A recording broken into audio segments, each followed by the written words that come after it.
Muy buen día.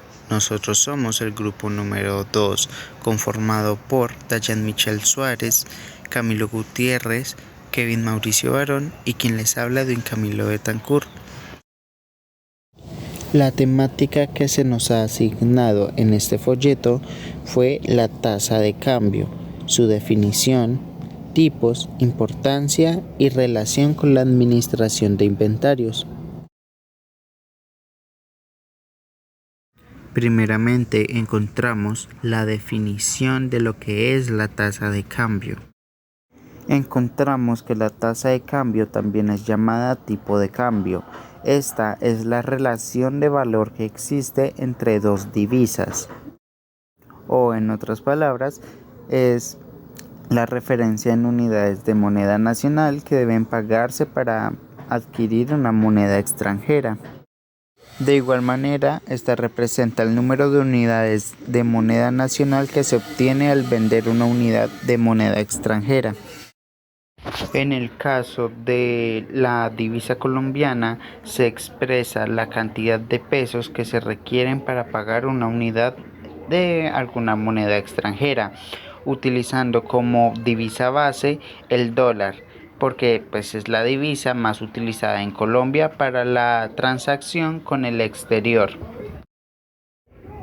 Al ser un proceso financiero, al igual que cualquier producto, la tasa de cambio sube y baja dependiendo pues de la oferta y la demanda que haya en ese momento. Cuando la oferta es mayor que la demanda, me explico, hay abundancia de dinero en el mercado y muy pocos compradores, la tasa de cambio baja. Pero por el contrario, cuando la oferta es menor que la demanda, o sea que hay escasez de dinero y muchos compradores, la tasa de cambio sube. En segunda instancia, encontramos la importancia de la tasa de cambio. Encontramos tres fundamentos que pueden contribuir a la importancia de este. Como primer fundamento encontramos que esto sirve como indicador de la competitividad de un país con el resto del mundo. A esto se le llama la tasa de interés real, ya que dentro de cada país relaciona los precios internos de la producción del mismo con los precios internacionales con sus países aliados o con la competencia directa de los mismos. Como otro fundamento podemos encontrar que este permite determinar la cantidad de moneda extranjera por unidad monetaria local requerida para adquirir productos y servicios de diferentes países del mundo. Por lo general, el dólar estadounidense tiene amplia aceptación y facilita la comparación de monedas extranjeras. Como último fundamento encontramos que, en términos económicos, es una medida de estabilidad económica de un país en comparación con otro. Las sucesivas variaciones en el tipo de cambio respecto de otra moneda puntual dan cuenta de la crisis económica que atraviesa el país local. Esto quiere decir que si nuestra divisa se pone en comparación con el dólar, o sea, nuestra divisa, hablo del peso colombiano, se pone en comparación con el dólar y está muy por debajo. Esto quiere decir que el país estaría atravesando por una crisis económica bastante significativa, lo que podría provocar pérdidas nacionales, económicas, y a nivel empresarial las empresas podrían llegar o a retirar ofertas o a quebrar de la misma forma. Como tercera instancia, encontramos los diferentes tipos de tasas de cambio. Al momento de la práctica existen diferentes tipos de tasas de cambio, los cuales se evalúan y se aplican de diferente forma en cada país, banco nacional, y asimismo aplica a toda la economía nacional, y esta afectaría de forma indirecta a la economía internacional. En este caso encontramos 5 tipos de tasas de cambio. El primero es el tipo de cambio nominal, en el cual se representa una relación directa que hay entre las monedas de dos países. Por ejemplo, para obtener $1 estadounidense se necesitan 20,50 pesos mexicanos. En nuestro caso, se supone que el dólar está a 3.700 pesos, más o menos. Esto pues varía dependiendo, ya que puede subir un día, al mismo tiempo bajar en la tarde y viceversa el otro día o el mismo día. Así que esto es una tarifa que está en constante cambio. Como otro tipo de tasa de cambio encontramos el tipo de cambio real. En este caso la relación se mide en términos reales, es decir, entre los bienes y servicios de un país en comparación con los de otro, lo que permite evaluar el impacto en la economía social. Pueden verse beneficiadas las empresas, ya que podrían buscar esa misión y la visión que tiene la misma dentro de un país extranjero, lo que podría hacer que ésta se impulsara a términos internacionales. El siguiente es el tipo de cambio fijo, cuando el Banco Central de cada país fija su valor y lo mantiene en ese nivel. Es decir, cuando el Banco Central del país en cuestión establece una tarifa fija para la divisa y la tasa de cambio se mantendría en ese momento estable hasta que el Banco Central decida lo contrario, dependiendo pues de la economía que se esté reflejando en el país. Como siguiente encontramos el tipo de cambio variable o flexible. En este, la tasa varía de acuerdo con la relación entre la oferta y la demanda de las divisas del mercado. No existe intervención por parte del Estado, ya que aquí se viene pues verificando que, como les había dicho en una parte anterior, esto es un proceso financiero, el cual está incrementando y disminuyendo con medida que pasan los días, las horas, los minutos, en fin, tomando en cuenta la economía nacional y qué tan rentable es la divisa a nivel nacional e internacional. Como último tipo encontramos el tipo de cambio de bandas horizontales. Es un mix de los dos anteriores, por lo que se permiten las variaciones del tipo de cambio en un rango de valor determinado. Por ejemplo, pueden fluctuar un más o menos 3%, dependiendo pues de cómo lo vea el Banco Central y cómo se evidencie dentro de la economía nacional, haciendo énfasis en la ganancia empresarial. Y como último punto en este folleto encontramos la relación de la tasa de cambio con la administración de inventarios. Para este caso encontramos un tipo de contrato que relaciona ambos ítems dentro de uno. Este contrato es llamado forward. Para entender un poco más sobre qué es un forward, se encuentra la siguiente definición. Es un acuerdo entre dos partes que se obligan a intercambiar en una fecha futura un monto anticipado de una moneda a cambio de otra, a un tipo de cambio futuro convenido.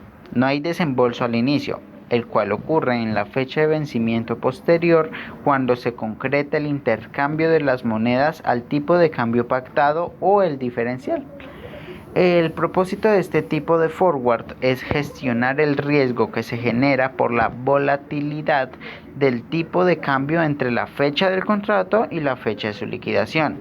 Realizar una operación de forward le permite a una entidad tener certeza de los flujos de efectivo futuros de una operación en una moneda extranjera, es decir, se garantiza el tipo de cambio futuro para liquidar un monto determinado en moneda extranjera. Ahora bien, una entidad que adquiere un inventario en moneda extranjera, un importador, por ejemplo, se contratan derivados, puede ser un forward, como ya se ha indicado, para asegurar sus flujos de efectivo futuros. En este tipo de contrato debemos tener claro que se trata de dos operaciones independientes, pero que forman una sola. La primera, que es la adquisición de inventarios, y la segunda parte, que es la contratación del derivado financiero. En la primera parte podemos encontrar la adquisición del inventario.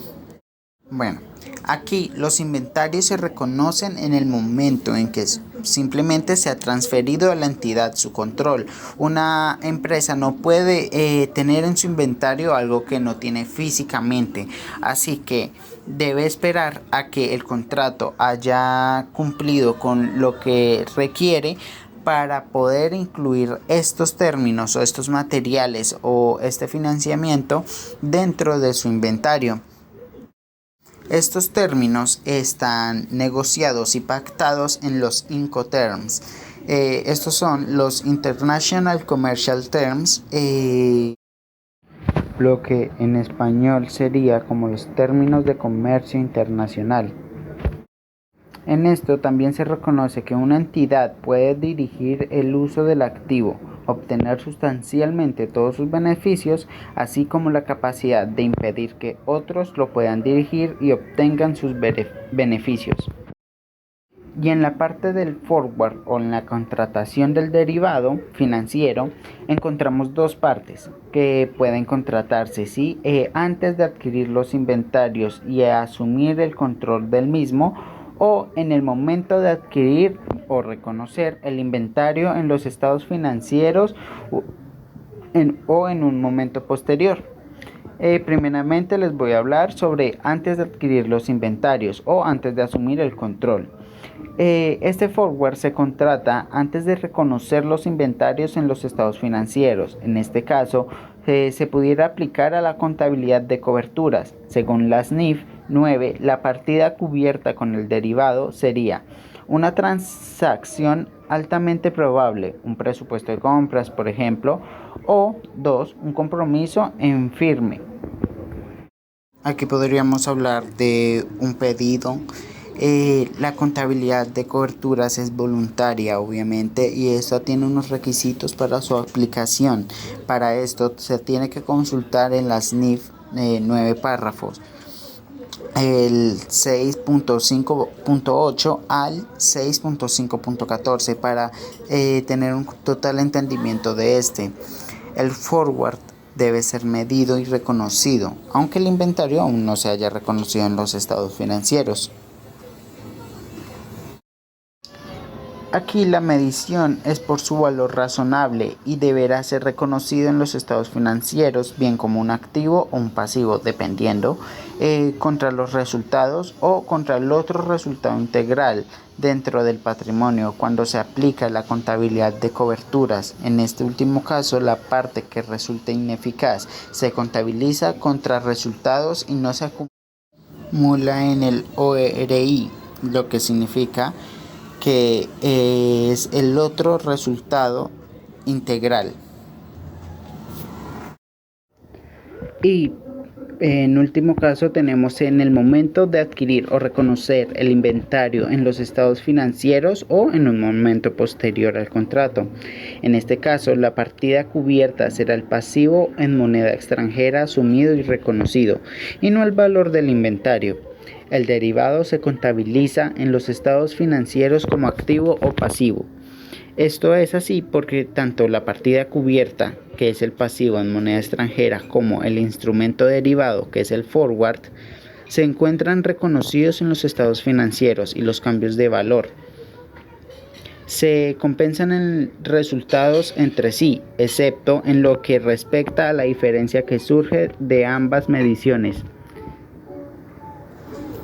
Como una conclusión final, tenemos que los inventarios se miden utilizando la tasa del día en que se asume el control o la tasa del pago anticipado, y cuando se aplica la contabilidad de cobertura se reconoce como mayor o menor valor del inventario, el monto reconocido en el ORI por la medición del instrumento derivado. Esto pasa cuando la partida cubierta fue la transacción altamente probable o el compromiso en firme. En todo caso, la parte eficaz, esto se hace mediante el traslado desde el ORI, lo que es el patrimonio, al inventario, que es el activo.